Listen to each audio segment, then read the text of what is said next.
All systems go. Clear for liftoff.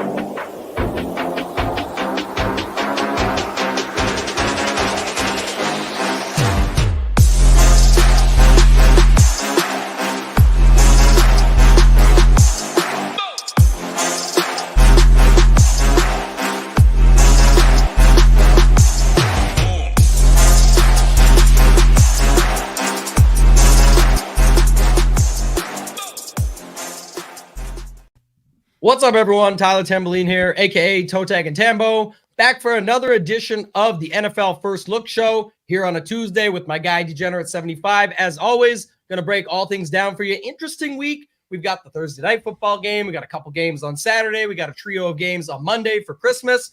Holiday season for everybody. Happy holidays to everybody out there in advance. But we're going to break it down for you. We're going to go through the 9-game slate on Sunday. Decent little slate in front of us here. Degen, my man, what's going on? How you doing this week? Pretty good. More playing slapdick quarterbacks and skinny stacks and having good weeks. Literally, I've had 3 really good weeks this year, and every time it's been a slapdick quarterback, skinny stack who's got me there. So I think I have dialed in my process. Only slapdick quarterbacks for me. Yeah, it's been working out for you, though, so it's good to stick with. As the season goes on, sometimes that's the best way, and we've been getting there with guys like Desmond Ridder and Jordan Love and Case Keenum, and regardless of how things are shaking out, we're going to talk through this slate and get to all that. Before we get into it, just want to say what's up. Some guys, go collect first in. Shout out to you. Appreciate that. Billy, though, wants to know, ranch water or another week coming right at you? Another week of boring old cold brew coffee. I've heard some people say, hey, you know that's a full serving size of cold brew you're drinking there. When you're as big as me, this is drink size, bud. This is just a small little sample of how much coffee I drink. And then Jerry Matt, always in here trying to work on his game, says Heineke slap incoming this week. What do we think? It's going to be him this week. So no Ritter on the table this week, even though they are back at home, and that's where he plays better. They're going with Heineke. Crazy. I mean, just looking at that total right there, every time I see the Colts, this is just something wrong with my brain. I always think sneaky shootout. I think that every time I see the Colts symbol.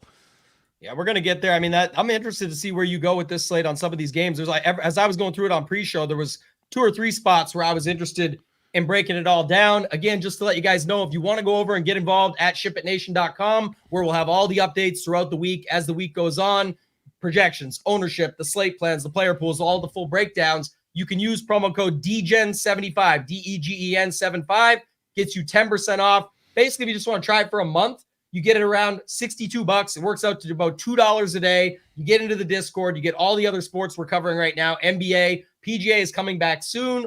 We got MMA, NHL, MLB's off break right now. But then, of course, you get the education courses as always. And if you do just want to sign up here, free, no credit card information required. Just get our NFL DFS Showdown mini course. You can just put your email in there, click sign up, and they'll send it out to you right away. Degen, I'm going to let you talk about your site here for a little bit. I know you got some new stuff going on here. Degen75.com. If you guys haven't checked it out, I'll let you take over from there. Yeah, I mean, it's the best. To me, this is the best time of year to sign up. We've got, no one plays college football DFS except the sweatiest tryhards, and shame on you for not trying it. With all these bowls and all the weird news, it's a great time to get in there. It's one of the few sports that you can really have an edge simply just by the people you play. Like, just literally picks and plays, which is not even on brand for me. Great time for NFL with the season wrapping up and teams shutting it down, having to be on top of injury news, playoffs rolling around, and, of course, PGA is coming back, and you will never meet a sweatier tryhard than me at PGA DFS. Tournament of Champions comes back. I'm going to treat it like the fucking Masters because I'm so excited for golf. Golf's going to be awesome. Can't wait to get back to that. If you guys want to try out DGen75.com. Again, use my code. I always forget to fucking say it. Use the code. What is it Tambo or SHIPIT? Is it SHIPIT, right? SHIPIT is the code. That's how fucking good I am at knowing stuff. There you go. Not a good salesman. I just good at talking shit. We all have our skills. Yeah, that's right. And then we've got, I think the projections aren't loaded yet, but we can use this to go game by game. Both of us obviously have partnerships with the Solver. If you guys are looking to get an optimizer, the best way to do it, pair both of our sites together, go over and get the Solver from one or the other. It doesn't matter. And then you can get it auto synced up for all of our projections together. So lots of good stuff there. Collaborations incoming, all of that stuff there. Let's start it off. Do you have anything you want to talk about from last week before we hop into the 9 games? We've been going 10 to 12 gamers, so we do have like a game worth of option here that we could talk about something from last week. Just my biggest takeaway, because we were talking about this before we went on the air, is how, people, I think most people would agree that we're pretty advanced players. We've been doing this a long time. We play high limits. We risk a lot of money at this, but we're still always learning and trying to get better. And it's just the biggest breakthrough I've had this year is how much I enjoy skinny stacking cheap quarterbacks and then going and getting these really expensive pieces and playing them together where, a lot of people played McCaffrey. A lot of people played Karen Williams. More people than I thought played Cooper Kupp, but hardly anybody played all three of those guys together, right? And I was able to get all three of those guys together in a lineup, and in that afternoon, I was shooting up. I'm telling you, if McLaurin doesn't get tackled at the fucking 1 yard line, I'm pretty sure I would have got top 5 in the Wildcat, still finished top 20, but it was that close to being there simply just because I had chalky pieces, but I had them together, whereas not everybody had that. And it's just thinking through your lineup and how you're constructing it different is so much more important than I've got this $3,000 sleeper guy that could go off.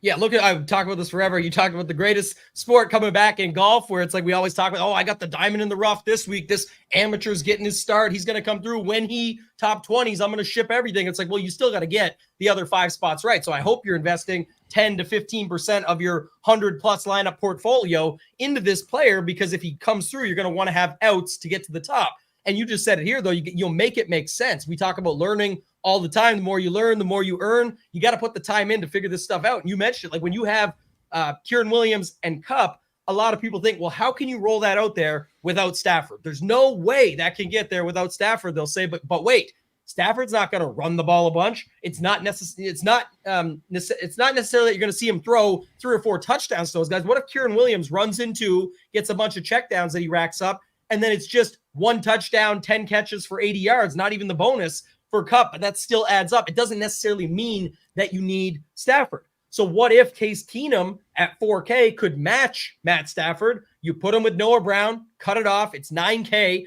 for a quarterback one and a wide receiver one with a bunch of injury stuff going on there, and it allows you to fit CMC still into that mix. It allows you to still get a guy like Terry McLaurin on the run back, so on and so forth. You've now got yourself a nice lineup that even in the highest, it doesn't matter, even in the largest fields or the highest stakes where you can get away with even more mistakes, it actually can work in both because you're packing in a ton of ceiling options into those lineups. So I really like that call that you brought up. I definitely think that's key. And then Ryan says here, and I'll get you to answer this one quick, do you change your process throughout the year? If not, what makes you skew away from that process? I think within a given year, Ryan, it can be a little dangerous to overreact to a 10, 15-week sample. This is why I always tell people at NFL, you literally probably need about 3 years of real data on your results to kind of know what best fits for you, right? So I've been doing this long enough in NFL that I don't usually overreact, but I will, I will tinker with stuff and see what I like, and then I will shift it, but I'll never reinvent my process because I have a bad 6 or 7 week run, but I will look and see, is there anything I could be doing different? And something that I've really focused on more this year just because I found out what's working for me. I haven't changed how I select my player pool, the contest I'm playing, but I have tweaked how I construct my rosters, and I have found for me that I really enjoy these skinny stacked cheap quarterbacks, and allowing me to get multiple pay-up options and simply constructing my roster different has been something that I've tweaked in my process this year. Yeah, we always talk about this. I mean, obviously we've talked on both our sites plenty, and we're not going to talk too much more, but just to say, obviously we talk a lot about building your own process, being able to know and recognize that where you can do it.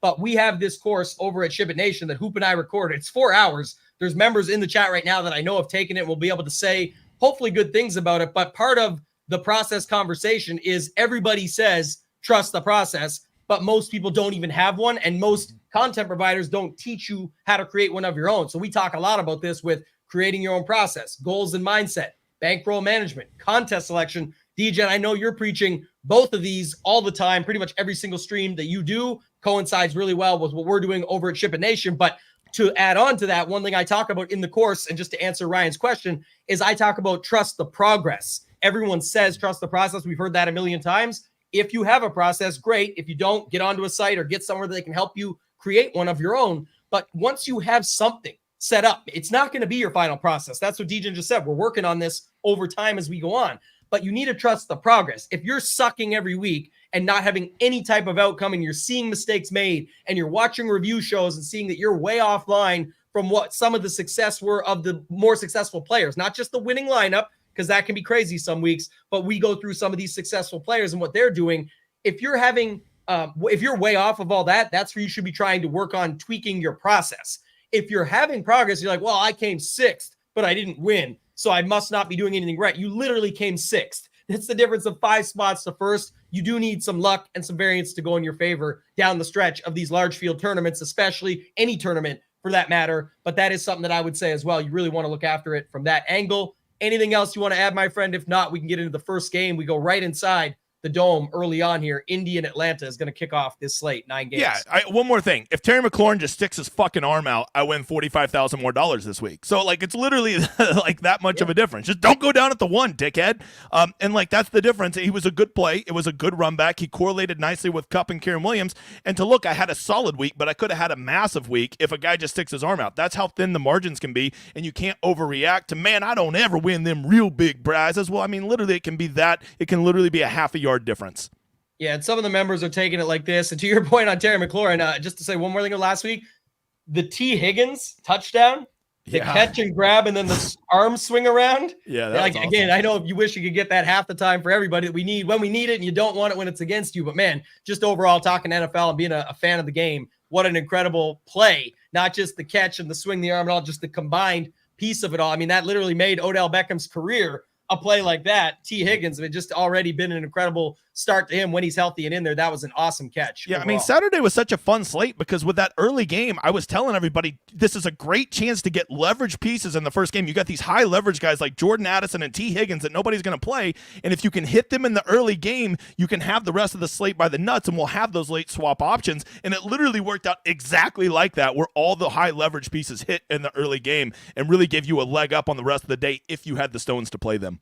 Yeah, I agree. And Go Collect makes a good point, too. Even when Terry finally goes off, he still finds a way to cost some of us money, yourself included there. We'll go to this first game in a second. I will say this, too, because we're getting late in the season, and it's been a season of Sims conversations. I still think a lot of people are overthinking at least parts of this. I think this could be affecting ownership and some of the swings that we're seeing in that because more people are trusting that. A lot of sites are using older strategies, not maybe adapting for it from that angle. But when you say so many people using Sims now, the data is at least out there from a lot of places that actually not many people have converted to these Sims, not just because they're extremely expensive, but because they don't know what to do with them. So even if they are adding them, it might be for like a small period of time, realizing they have no clue how to use them and then backing away from that. And there could be more on that in the future. But just for now, I don't think you want, I think, again, whether you're brand new, intermediate, advanced, whatever, focus on what you've got set up right now, tweak that, and then see how your progress looks on paper. DGen, go back to you here. Indy, Atlanta, go ahead. I'm going to just get one thing in on the Sims. Go ahead. Sims, the kind of people that are signing up for Sims, I would say about 80 to 90% of them are freshmen in college, and they're trying to go do PhD work. They're not ready for it. So even when they try to use it, they think it's going to be this magical cure-all, and they're not ready for that level. And I'm not worried about Sims yet. I'm not even close to worried about Sims. So, for a few top players, the PhD players, they're probably doing even better with the Sims. I have no doubt that some of these top players are doing better because of Sims. But like for the regular players that are trying to just jump to the front of the line without having a process by using Sims, like you're not that guy, pal. You're not that guy, and I'm not fucking worried about you. Well, yeah, because there's even going to be intermediate to advanced type players that still aren't using them right or figuring them out correctly or knowing how to use them just yet. So that's going to take time. But the players that are already crushing and were crushing using Sims, they still have the same stuff. They still are working and tweaking their Sims for it. It's not like they got this new stuff themselves. It's other people that are just thinking, like you said, I love that analogy of like they're skipping the line, thinking that because you pay $199 extra or $180 a month, you get this free pass to free money. That's just not how it works. And there's a lot of things that go into them, the inputs you put into them, but also contest Sims, it's all about the field that you create. And I know there's certain sites out there working very hard and probably doing great jobs and putting in a good effort to create these fields. But then when they get that wrong, that can throw a lot of stuff off as well. So again, too early for all this, but we'll get into this. They would be so much better taking that $180, putting it into lineups every week and learning from the school of hard knocks and seeing what works and what doesn't work than they would paying for this magical cure-all of Sims. But you know what? Maybe I'm just old school. It's fine. Like, again, we'll see where it continues to go. And I'm not against them. I'm just saying I agree with everything you said about where people are overrating them, thinking that everybody has them, which isn't even true. And then on top of it, thinking that everyone that has them just gets this free pass or automatically knows how to do everything with them. There's just so many other factors that go into it, knowing what they are and how to use them. So that's kind of the angle that I would take it from. Okay, we've done enough. We're getting into the slate. We got 9 games. I'll let you kick this one off. It is going to be Heineke. It was announced today, so some of the stuff out there will still show Ritter when the projections pop in. Obviously, we got them both right here. $4,800 for Heineke. We get again, this is going to be a suffering thing to say, but we get a dream spot for Bijan Robinson, who did not come through for people last week. We've seen the stats on London and Pitts at home. They've been better, but that was with Ritter. So now it's Heineke. And then from a defense perspective, I actually think Atlanta D could be in play here as well, 3,300. So give me your thoughts on Atlanta, Indianapolis. First thoughts on this game, 44-point total early on. In the Dome in Atlanta, I always think sneaky shootout. And then anytime I see the Colts, I say sneaky shootout. So when I see both of them, does that mean it's an automatic shootout? I got to tell you, just off the top, Taylor Heineke can throw a forward pass better than Desmond Ritter can. That I promise you, okay? And Drake London is actually kind of like a good receiver now with Bijan, with Pitts, at home against the Colts that we're sure is going to push him. I'm looking and seeing a lot of good games on this slate, but if I'm doing that, I only play slapdick quarterbacks with a skinny stack. How am I not giving strong consideration to a Heineke London stack here? Mm-hmm. Yeah, I agree. And you said it best there. Like I said, if you think you could throw it even better, then like I said, at $4,800, pretty easy to load up. It's only $5,100 for Drake London. I mean, you put this stack in, you still have 5.7K left on average, and you still get to put a cheap D in there, probably a cheaper tight end, all that. You can really start to build up. And again, like you said earlier, I guess people don't, maybe this is the new thing or the opposite thing or whatever it might be. Maybe people are overstacking or stacking too much in some cases, but you are allowed to just play these two guys and stop. Now, if you want to put an indie guy in, I get that too and hope for the back and forth. But there's a very real world where just these two get there. And to your point, you talked about your Wildcat close call, the winning lineup last week. We did the review on Monday of Neil Prow winning that tournament was a Joe Flacco, Amari Cooper, and Njoku. Now, it was a triple stack, but there was no run back. It's on a perceived poor team, like a bad team in the NFL of the Cleveland Browns, even though the record is still pretty solid and Flacco looks awesome coming off the couch these last couple of weeks. And Njoku is the second coming of Gronkowski or whoever you want to give that label or title to. But either way, like you said, just people still think you have to do all this stuff. There's no way you could just play this and get there, but there is a way. So you've talked about it. You've shown it. Anything else you want? Anything from the indie side you're super high on here? I mean, what's up with all these injuries? I'm seeing Moss, Taylor, and Pittman all with Q tags. We do have any news on them? Because I always like Taylor or Moss when the other one's out, not necessarily when they're together. And then Pittman is kind of like, that dude's a usage monster. Yeah, he has been. I don't know exactly what we're going to see, or if anyone has more that could throw it out in there and we could circle back to it.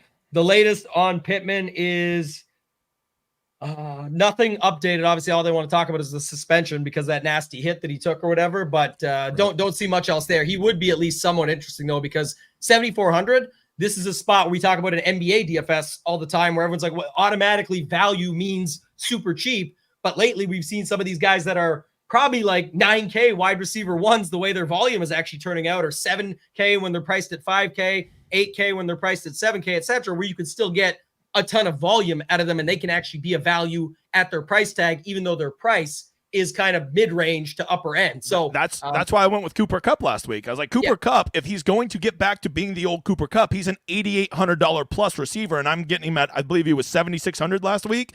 It just seemed like too good of a value if he's getting back healthy and the Rams are back to being a functional offense. Yeah, 7,800 and Nakua was 7,300, and then Kieran Williams was 7,500. That Kieran Williams is even better example, I think, too. Like, again, he had the ownership, but the value was that he was underpriced. Like, you just knew for what the usage he'd been getting, the workload, the spot, everything. That's why a lot of people played 75 to 80% of them. Some of the better players in the world that had 100-plus lineups still were just heavy on him. They said that's going to be their stand. They'll get overweight on him. That's speaking to say that he is actually a value. Even though his price is $7,500, that can still be value. And I kind of think that's the same take here within this game.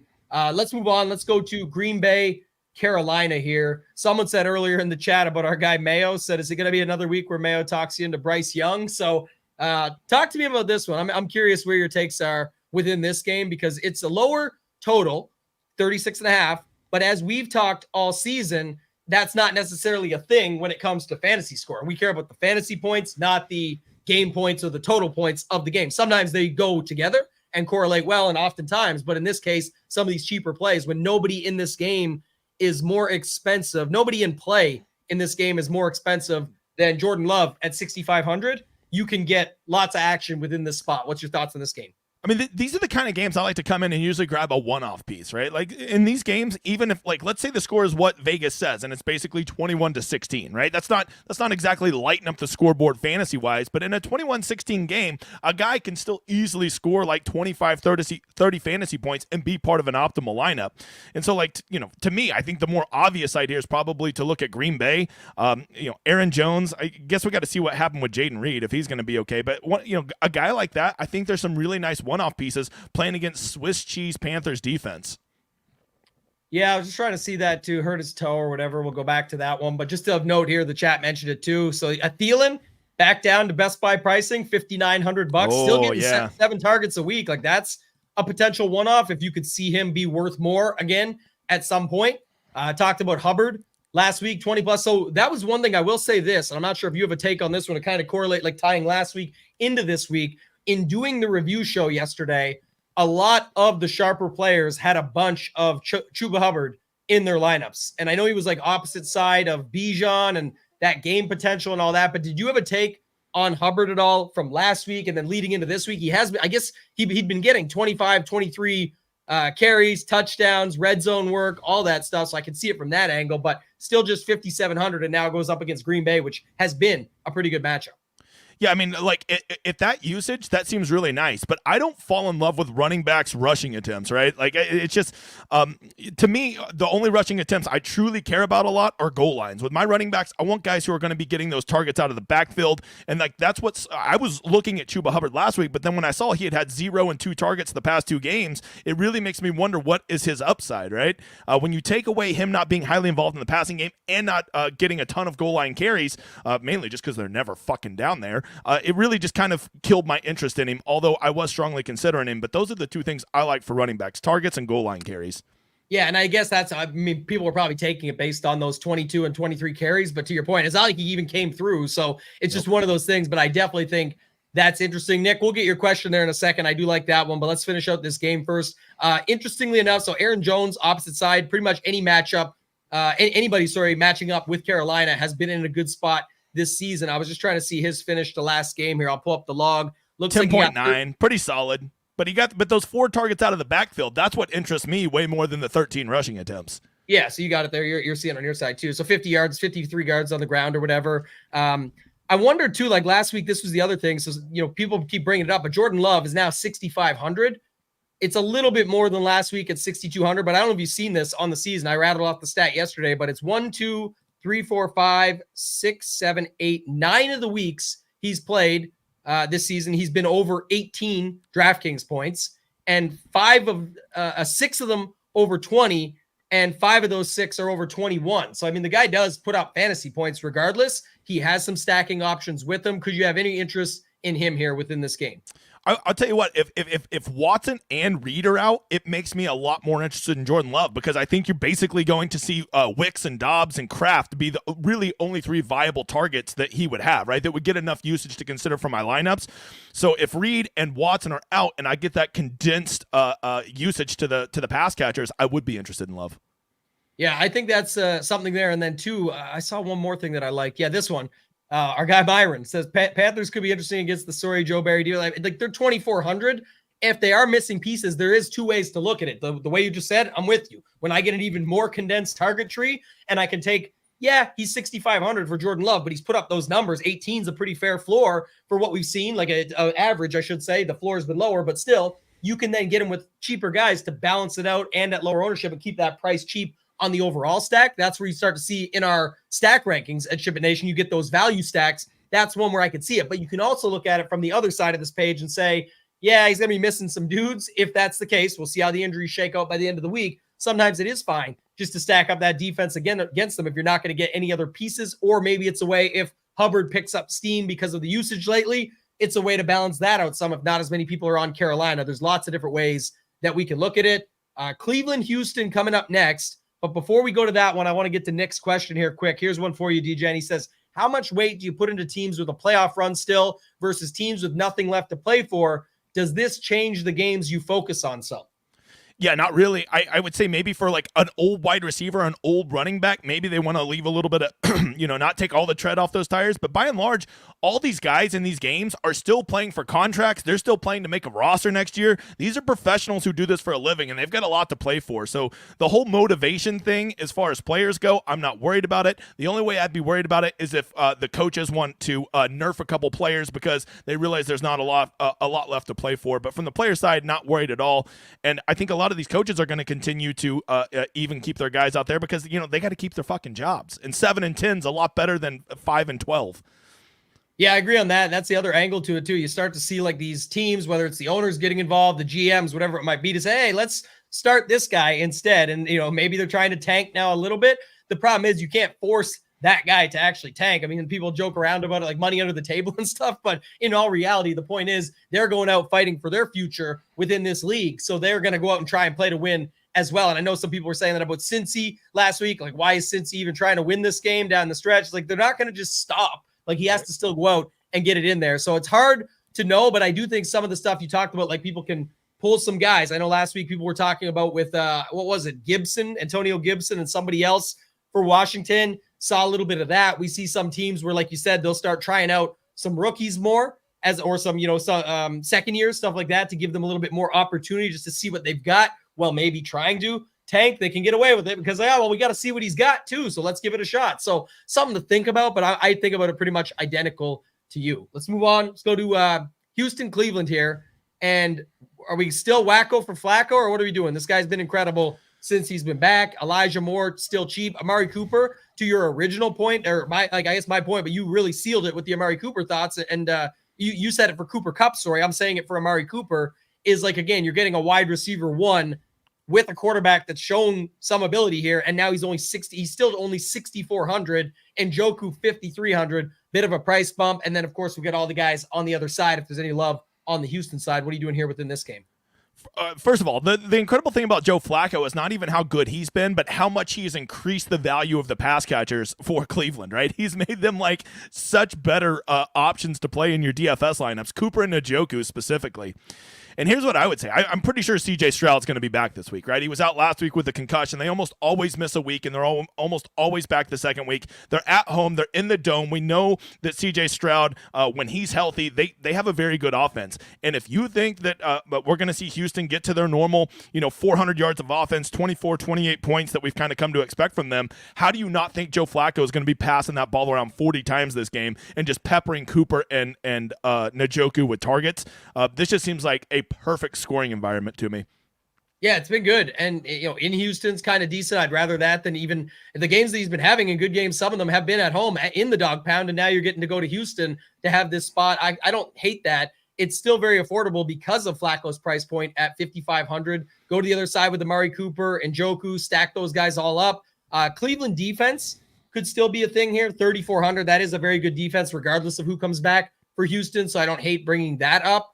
Jerome Ford, if you wanted to get different, if the Flacco side does get super popular, I don't hate it. It isn't the worst matchup on the ground going against Houston, but I know we saw Hunt in there last week too. So lots of different ways that you can go about this spot. Mechie was a guy that I know some people were trying to make work last week. He did nothing. I think he got, let me see if I can. I tried to make Hutchinson work. Yeah, that was fine too, I thought. Hey, he got the targets. He had some red zone targets, just didn't get there, man. 2 different times he was open for a touchdown. Where the hell is he? I want to see what he did. I want to see how many targets he got. I don't even fucking see him on. When all else fails, we go this way, I guess. Let's see. So this was week 15. He had 3 targets. Yep. Well, but you know what? You can't take that 5-yard rush away from me. Those are my 0.5. He got the 5. Yeah, he got the 5 rush yards. Let me see here. What was the other one we were just talking about? Was Mechie? Did you say Mechie? Yeah, Mechie. I just was curious. Yeah, he got 1 target for 1 yard. So 1.1. That's double Hutchinson, man. He's more than double Hutchinson. Just a huge week for those 2 guys. But hey, we've seen this before. You go to the next week and it ends up being the spot. So either way, they're both 3K. I'm not saying to go crazy on them, but if there's other guys you can use in this spot, that's fine. I'm going to stick to the Moores, the Coopers, the Njokus. The guys on the Houston side are fine as well. But for me, not much else here within this one. Let's go to Detroit, Minnesota. I think this is the biggest total we've seen so far. There's going to be a bigger one to end the slate. But for this one here, 47 right now is what we're looking at. I think it's going to be Mullins again, right? It's Mullins and Goff. Yeah. That's my understanding. And Nick Mullins was pretty solid, right? Like he was, he can throw the forward pass. I think that's what we need to, what I took away from that game. And what was crazy is it wasn't even Justin Jefferson who was eating up all the usage. He spread it around quite nicely. And it was good to see Justin Jefferson make it through a full game, still look explosive. And I think even at $8,100, which seems like an incredible value for him being at home against the Lions, who just love to give up way too many points, I think you're going to see Justin Jefferson like probably under 20% this week. $8,100 in a high-scoring game with a quarterback who can actually throw a forward pass. I think Justin Jefferson could be like my Cooper Kupp was last week. Just a guy like, I just have a fucking feeling. Yeah, this is the hard part too, right? Because they're $100 apart. Obviously, Amon-Ra. And think about Goff too. People make fun of him and all these other things, but Detroit has still been playing very good football. Mind you, I think some of this is to do with their strength of schedule, but still going inside, staying within, like, again, I think there's a stat. Like, I don't think Goff plays outside anymore for the rest of the year.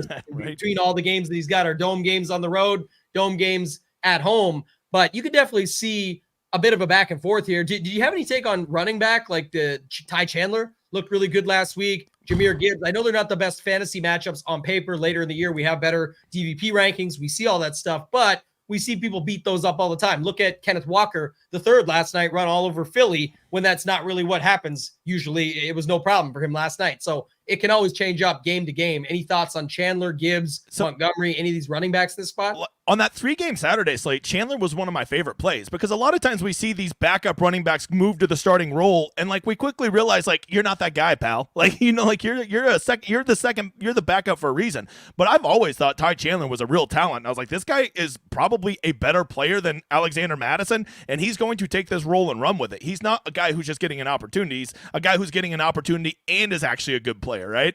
And I love him. And if Madison's out again at 5,600, you best believe I'm playing Ty Chandler. He's just highly involved in the game plan, and more than anything, he's good at American football.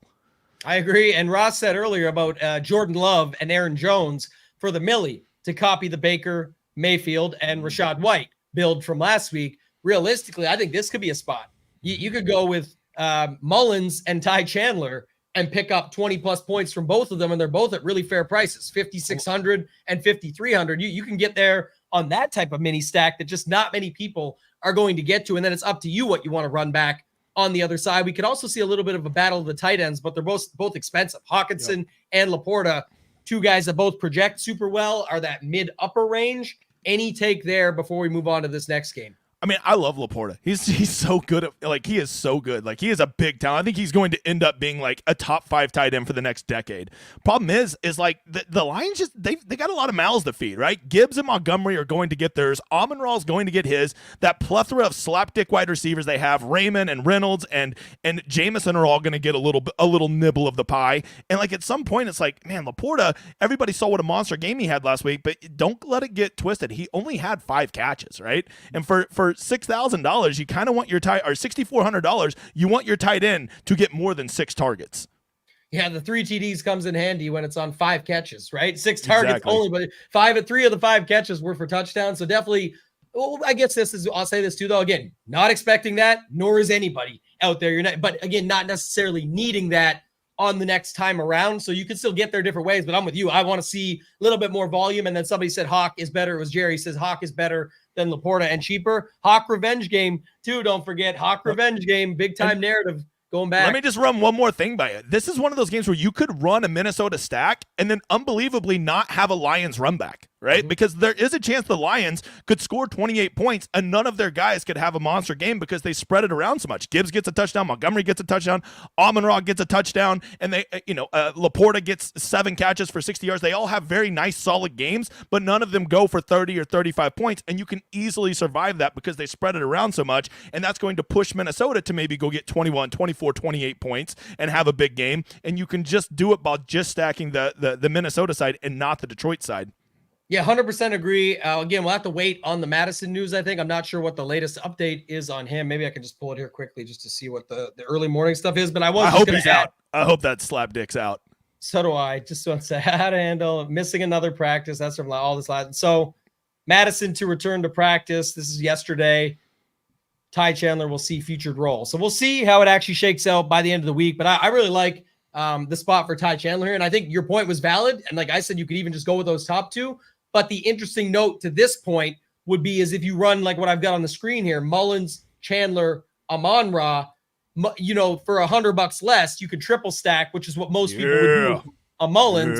So I got no problem just running it out the 2-1 with the guy that's $100 more than who most would end up with in their lineup. There's just another unique way. Is Jefferson going to get ownership? Like, am I being too hopeful by saying he's going to be under 20% this week? Or are people going to realize, wait, Justin Jefferson's the best player in the NFL and he's $8,100 at home against the Lions? The matchup is pretty good. I don't know how it's actually going to shake out, but I think people are going to be comfortable with it. I don't think people care that it was only 15 points last game because they saw that he still got the full workload. It just didn't pay off. And we've seen that plenty of times. Like look at CMC last week. There was a bunch of 22s and 18s that added up where people were still saying, forget it. This is going to be the spot where he goes 35 plus and he goes for 44. People just chase instances like that. And for good reason. It's a good matchup. So don't know if he's going to be over 20, but I think he will be owned for sure. So we'll have to wait and see how that shakes out when we get to the end of the week.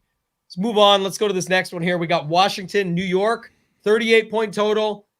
What's the deal here? Like, Zach, remember last week they were saying how Aaron Rodgers is medically cleared now and all this. Do we have any news on that? I mean, I thought the article I read said that he was only going to suit up if they won last week, because now I think they're mathematically eliminated from the playoffs. So there's really not a lot of upside for him coming back other than him like trying to prove modern medicine wrong, right? Like I think that's really the only upside because they're playing for nothing now. So yeah. I don't think there's any chance he's going to play. Quick note on it, like some back and forth reports here that are going against each other. One says like Jets officials don't want the quarterback to play even if he's activated from IR. So that's how the team is looking at it. And then Rodgers saying he wants to play even with them being out as the deadline nears. Like he wants to still get in and play. So we'll see how it actually shakes out. I don't know if he's going to play. I can't imagine that he plays. So probably going to be Zach Wilson at 4,800 again. But what's your thoughts on this game? Anybody that you like within this one? Well, I know a little secret that not a lot of people know. The Commanders fucking suck. And so that really makes me like Breece Hall and Garrett Wilson. I feel like one of those dudes is just due for a monster game. I think people are going to see this total. They're going to see the Jets. And they're going to forget that Breece Hall and Garrett Wilson are legit top 10 players at their positions. But we forget about them just because they're on a team that has a quarterback that like is just hot garbage. So those are two guys I'm certainly going to be looking at. I think those price tags are going to keep their ownership fairly benign, and I'm very interested, Bob.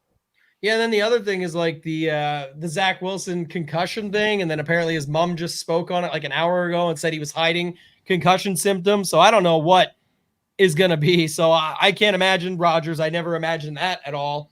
And then Zach Wilson will have to wait and see the concussion side of things. But even still, like you said, if whoever's in, I think you could still pick up some one-off pieces here. I think Breece Hall, Garrett Wilson, okay with either of those, even probably Tyler Conklin, but the Jets D also at 3,100. If you're going to get this guy here just throwing the ball as he does, he might have slowed down a little bit. Any word if Jacoby Brissett's going to start? Because he looked really good when he came in garbage time and was like bringing the Commanders back.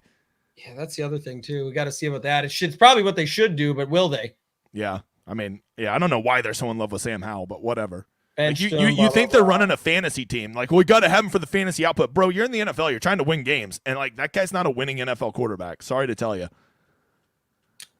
Yeah, 2 TDs. He looked pretty good there. I don't know. Again, we'll see how this picks up as the week goes on. But for 4,900, if Brissett's starting, I'm sure some people will at least consider it for the price alone. But, again, it's not that much more to get up to some of these other guys in this spot. That game we need a little bit more information on as the week goes on. Let's go to this next one is Seattle, Tennessee.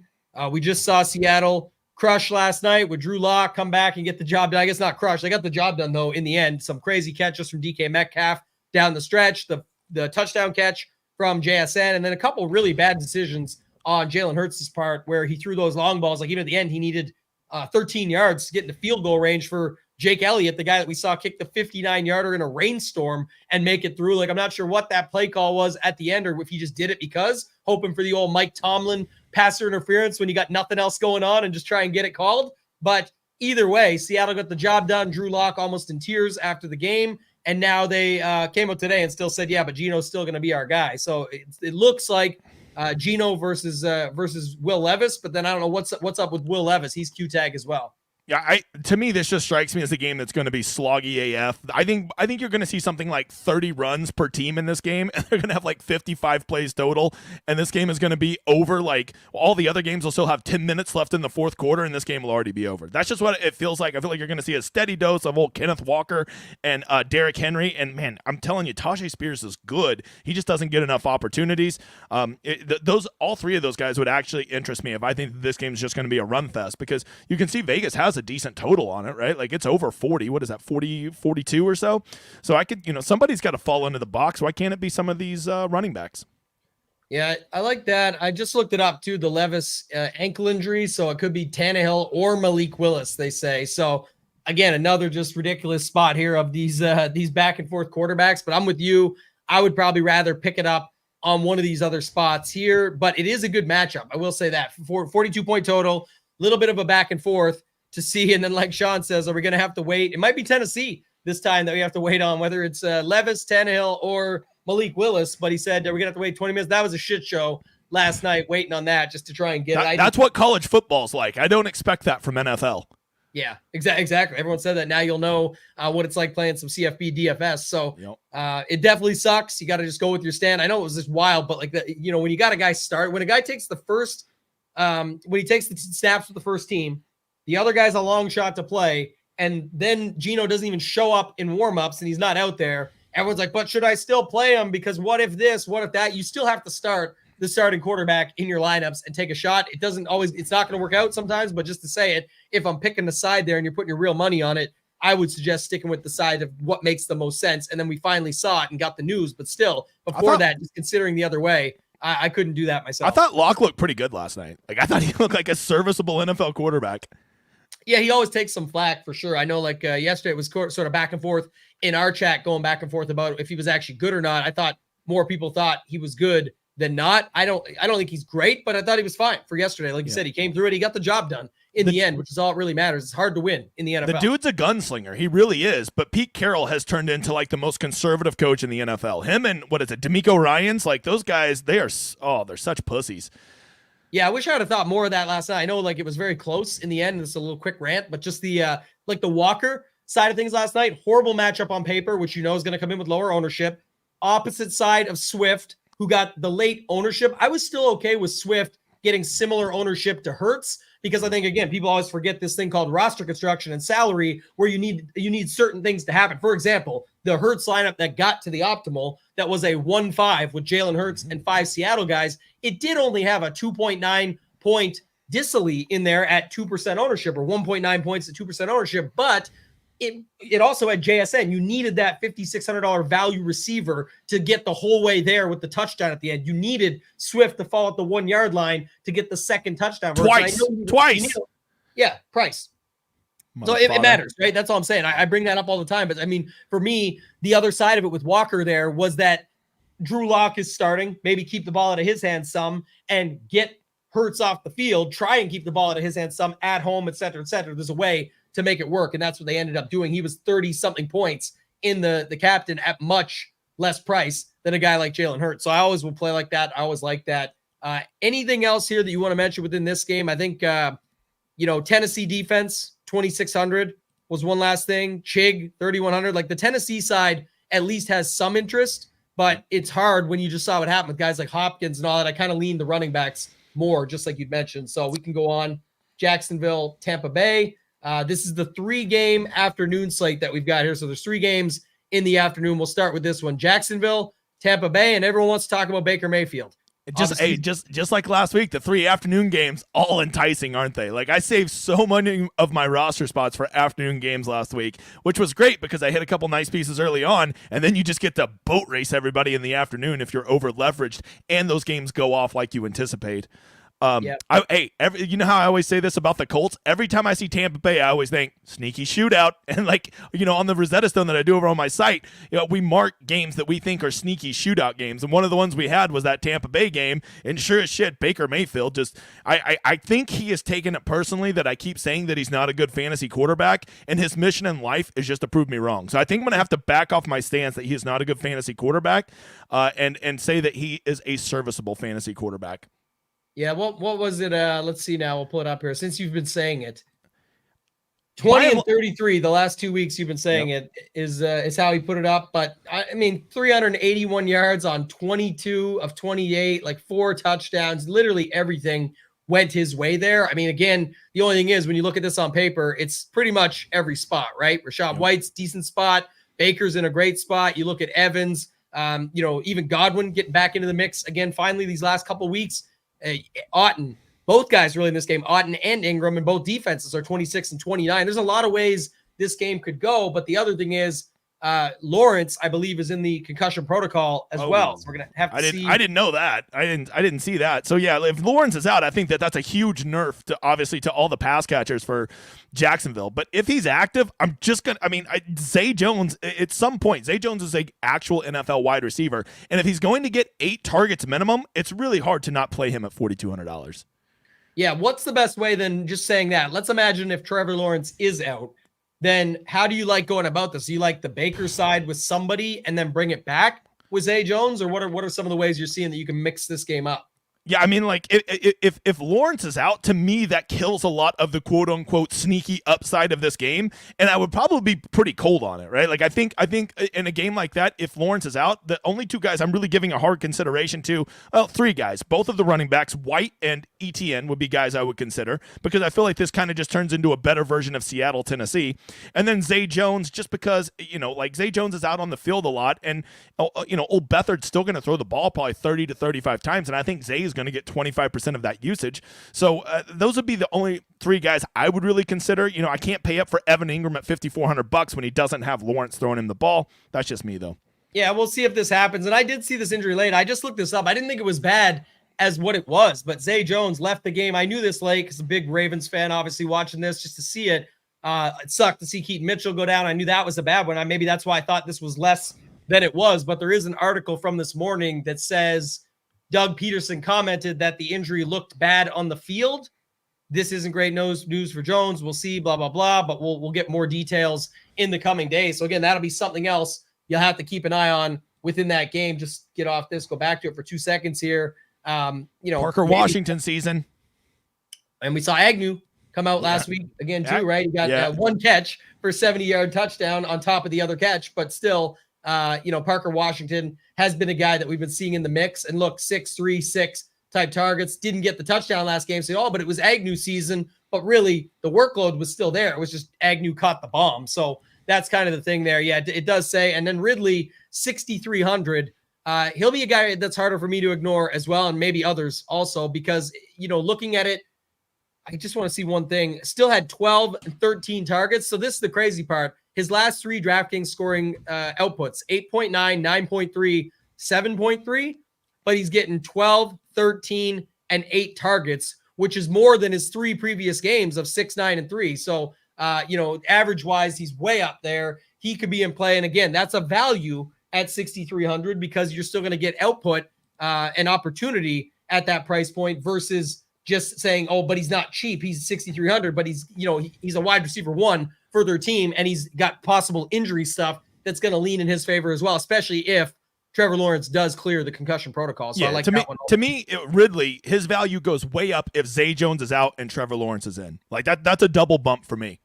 Yeah, and the coach, they talked about since a bad hamstring injury. So that's what they were talking about in the latest article that you can find on news. So I want to just keep that in mind as the week goes on. And even if he is active from that, you got to expect a little bit of production dip because hamstrings are not good for wide receivers. Yeah, and the re-injury goes up and all that. Yeah. I usually don't like playing around with that type of stuff when it is, lower body injuries to football players, typically tougher to go through, or if it's like a finger or something that involves their actual catching hand, things like that angle. But for most part, anything hamstring, ankle, anything like that, you're not usually messing around. It's like a golfer with a wrist issue. Big red flag. Big red flag. Going to be tough. Exactly. Chat did ask earlier, I think it was our guy Trevor Bryan said, is it going to be a chalk Justin Fields, DJ Moore week? So this game is in Chicago. It's not in Arizona. 44.5 point total. Chicago favored by 4.5 at home. Where are you going with this one early on? I'll just say initially, if Justin Fields isn't the highest owned quarterback on this slate, I'll be stunned. Like, people love this guy, and for good reason. He's an awesome fantasy quarterback, right? Like, he does two things well. He runs and he chunks the ball deep, and that's like the two most valuable things your quarterback can do, right? And he does both of those. And yes, sometimes he'll flame out. It's crazy that Cleveland game, sneaky, was like a high-scoring game last week, and he didn't even manage 12 points, right? But like, his ability to have these monster games, playing against notoriously one of the easiest defenses in the NFL this year at DFS, if he's not 20% owned in the higher stake stuff, I will be shocked. Another nice thing about him is you only need to skinny stack him. Just run him with Kmet, just run him with DJ Moore, or shit, you could probably even run the guy naked because he has the ability to run 2 touchdowns in. Yeah, he definitely does. I mean, it is interesting that he would be the most popular at 7,100, and with the output that we've seen lately. Again, we'll see where everything shakes out with injuries on the week and where people end up going. But the challenge is it's also really difficult to leverage him. Like, it's a great matchup on the ground for Chicago, but with all those guys, it's always tough to sift through and pick there. It's not really the best matchup for Kmet on paper, but I love McBride. McBride's still only 5,700. I think this guy should be like 7,500 based on the workload that he's getting. So it just seems like a wrong price. I'm sure he's going to be very popular again, but I, again, think it's for good reason. Not just, again, you go back and look at the results, 23, 23, 13, 9, 24. It's not just those. It's 11, 9, 9, 7, 9, 14. The targets are insane, and he's getting there often enough that I don't care. 5,700, it's a fair price. Just got to find a way to get I have a real hot take on him. Trey McBride is good at American football. There you go. That's my spicy take. I thought you were gonna have a secret note that you had written down. He's really good. Oh wait, yeah. Only note. I always have the same note written down. It says right here. Patrick Rogers is a fucking loser. That's my only note that I ever write down. And you can apply it and just change the name out at the start, right? It even helps you at NFL. Just remember that, even when you're doing NFL lineups.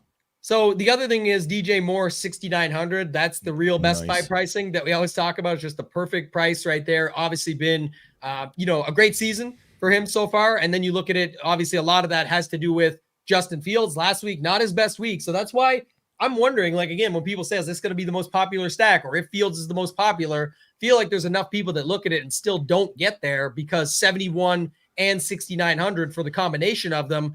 Maybe that's a reason when you see that later in the week that you want to go there. I don't know, but anything more on the Arizona side, James Conner, Kyler with a stack. We already talked about McBride, but anything else on the opposite side of this game that you really like? Kyler's just not good this year, man. Like, he's just not himself, and I hope that he becomes that electric player we used to see, the little mini mouse just running around the field. I just don't think he'll ever have that explosion again, and that was his secret sauce, right? It was just running around, creating these crazy plays and scoring touchdowns on plays that had no business, and he doesn't have that anymore. And Kyler Murray is not a guy, all 5'2" of him just sitting there in the pocket that's going to pick you apart like Manning or Brady could, right? So I just with him losing that big playability, it just kind of kills his upside and my excitement about him.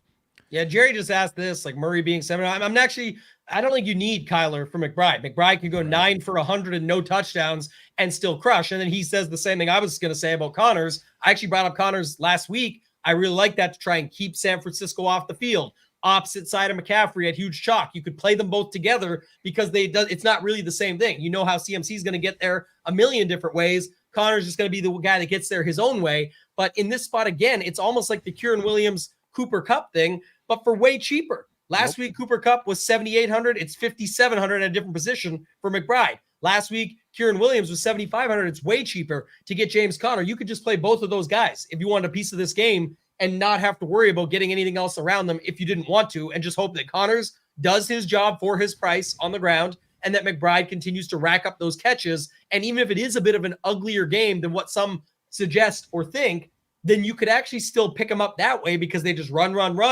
get in the box once or twice for a guy like Connors, and then you have McBride pick up all that chunk yardage and the third down stuff and all that, 9 for 100 and 0, still not a horrible day for a guy like him there. So I think there's lots of ways to go about matching this stuff up. But last time I checked, James Conner never leaves the field, which is I've heard that it's easier to score fantasy points when you're on the field. A great DFS player once told me that. $5,900. Yeah, he last week again, same thing. So he's getting targets still similar to your Hubbard take, but it's similar numbers. But again, 3, 2, 5, and Kyler can always check down to him closer to that red zone, end zone area as well. He's still getting good yardage on the ground, good attempts, lots of opportunity. You know, I think he's fine. And again, don't think you need him with any type of stack there. You don't have to force that just because. So that would be my final note on this game. And that leads us into the big game. The big guy, talking about the big game. What do we got here on this one? We got a 51.5 point total in Miami, Dallas versus Miami. I mean, there's good games on, like, for example, Christmas Day, that night game, Baltimore, San Francisco is going to be awesome. But this is another game that I'm looking forward to, and it happens to be the last game of the slate. There's two of them, the Arizona one we just talked about in this one, but to round out a Sunday afternoon, I got no problem with this game. What's your thoughts on it? Initial instinct is the players in this game are just too expensive. You know, like you're one of the people that's always championed this. Like Tyreek Hill, CeeDee Lamb, one if not both of those guys is probably going to go for 30 points this game, and people are like, see, you had to have them. But like at those price tags, that's not necessarily the case. Depending on how the rest of the slate plays out, these guys could each go for 30, and neither of them could even sniff being close to an optimal, depending on what the other people are doing points per dollar. I think guys like, you know, like a guy like Jalen Waddle, I think is overpriced. You know, this is all assuming Tyreek Hill plays. I cannot imagine they would keep him out for a game this big. You know, Jalen Waddle's overpriced. Mostert and Achane, they step on each other's dicks at those prices. You know, like I can't. The only Cowboy I'm really interested in is CeeDee Lamb, and he's just too expensive. So like, this might be one of those things I just hold my breath and fade the game, much like I did the Buffalo Cowboys game last week. Yeah, and I will say similar spot, right? You got two very expensive quarterbacks. This was, you know, we can just do it last week. What was it? It was Dak, Josh Allen. Yep. It was Diggs, CeeDee Lamb. And then you go from there in the other spots with Ferguson. And now this is a little bit different because last week we had the other guys there like Kincaid and whoever was on the opposite side of that. I forget. I think it was Ferguson. But just to say it, in this spot here, the one thing about that, though, is that there was a way to leverage it last week. And there was a way to get a piece of that action. And it was through James Cook, and not just being results oriented as much as if you think about it, everyone said the same thing. We said all the pieces are expensive. Turned out to be true. Harder for them to get there. Even with the news, obviously Waddle was fine, but again, the reason Waddle didn't kill people is because he was only like 2 or 3% owned in most tournaments. Not enough people converted their lineups with the last minute news of Tyreek. So that's fine. But everyone said Buffalo was going to smash Dallas. It was going to be a letdown spot for the Cowboys. Cowboys are looking ahead to their Miami game here, which Nick brings up. Maybe Dallas is going to smash this week after blowing it in their look-ahead spot, but everyone's saying all that stuff, then why would you not get in on a guy like James Cook, who had just got like 25 carries the week before or whatever, or something like that, 25 points, the week before, and a bunch of carries like that, and then nobody really did it. He ended up being like 4% in the large field $20 million. I think it was like 4.8%. Any other way you could see to do that here in this spot? I mean, Tony Pollard's the only one that makes sense, but like he's not trending up like James Cook was. In my opinion, he's trending down, not just in productivity, but in usage. So I don't even know that he would be a comparable comparison to Cook.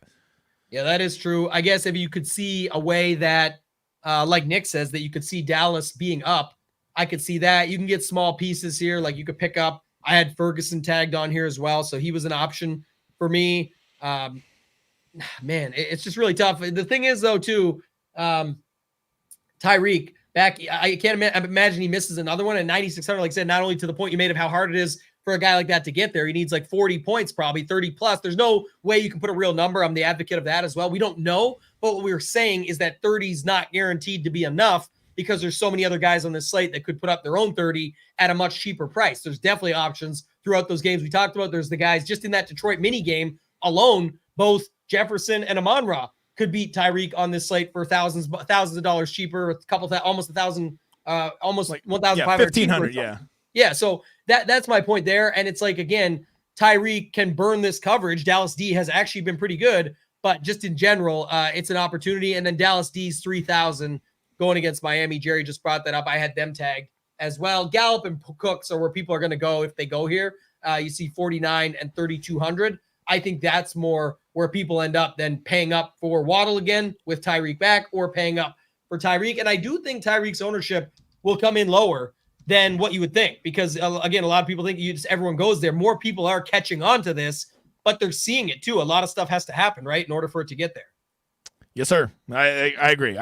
This is going to be a game I'm just going to have to strategically fade. I'll probably play a piece or two like I did from that other one, but like this isn't where I want to get my money in because I don't like what it does to my roster composition. Yeah, I agree, man. All right, we got through it. We're just under an hour. Any final thoughts for this slate before we get out of here? This is our second last show of the season. Just a quick note for everybody. This show will be next week on the 27th. Next week, it'll be on Wednesday at 1 p.m. Eastern on the DGen75 YouTube channel. That's 12 o'clock in the Lord's time zone. It'll be our last one of the season because it's week 17 next week, right? And then we're taking off week 18, and then we will be back in January doing golf. So be looking out for that because I'm going to, I love Monday first price reactions to DraftKings pricing and being like, what the hell are you thinking, guys? Quit putting the interns on this shit.